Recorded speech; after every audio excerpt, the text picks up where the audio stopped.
భారతదేశం గర్వించదగ్గ వ్యక్తి టాటా గ్రూప్ మాజీ చైర్పర్సన్ రతన్ టాటా గురించి ప్రత్యేకంగా పరిచయం అవసరం లేదు. ఎందుకంటే ఈ పేరు తెలియని వారు ఉండరు. ప్రతి ఒక్కరి జీవితంలో ఒక్కసారైనా అలా బతకాలనుకుంటారు. వ్యక్తిగత ఆస్తులు పెంచుకొని రికార్డులు సెట్ చేయడం కాకుండా దేశాన్ని డెవలప్ చేయడంలోనూ తన మార్క్ చూపించాలనుకునే వ్యక్తి రతన్ టాటా.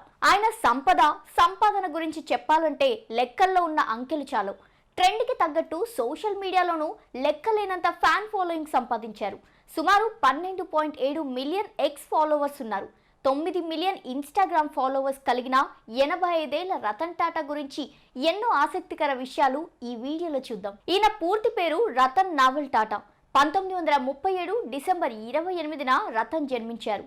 టాటా గ్రూప్ వ్యవస్థాపకుడు జంషెడ్జీ టాటా రతన్ టాటాకు ముత్తాత అవుతారు. అయితే 1948లో రతన్ టాటాకు 10 ఏళ్ల వయసున్నప్పుడు ఆయన తల్లిదండ్రులు విడిపోయారు. ఆయన నానమ్మ నవాజ్బాయ్ దగ్గరే టాటా పెరిగారు.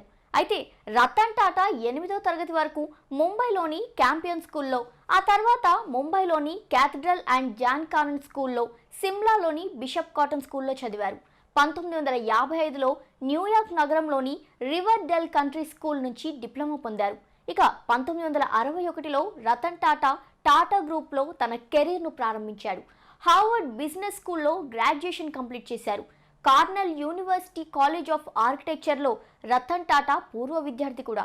ఈ క్రమంలోనే రతన్ టాటా 2004లో టాటా కన్సల్టెన్సీ సర్వీస్ TCSను ప్రారంభించారు. తగిలిన ప్రతి దెబ్బకు ఎదురెళ్లి పోరాడారు. ఎదురైన ప్రతిదీ ఒక అనుభవంగా తీసుకున్నారు.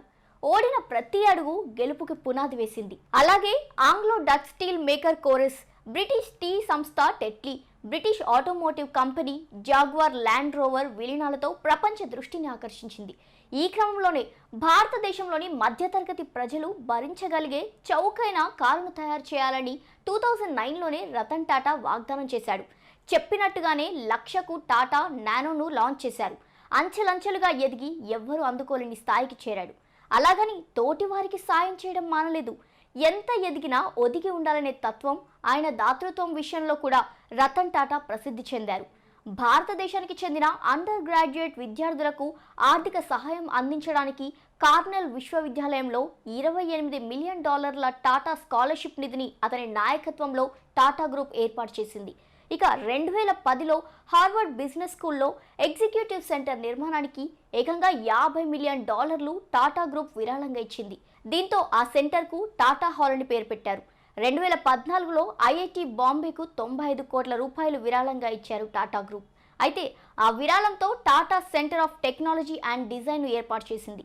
ఇలా రతన్ టాటా లెక్కకు మించిన డబ్బును విరాళంగా ఇచ్చిన సంఘటనలు ఇండియా మొత్తం అనేకం ఉన్నాయి. అంత చదువు, అన్ని తెలివితేటలు, అంత సంపద ఎన్ని ఉన్నా రతన్ టాటా అవివాహితుడిగానే మిగిలిపోయారు.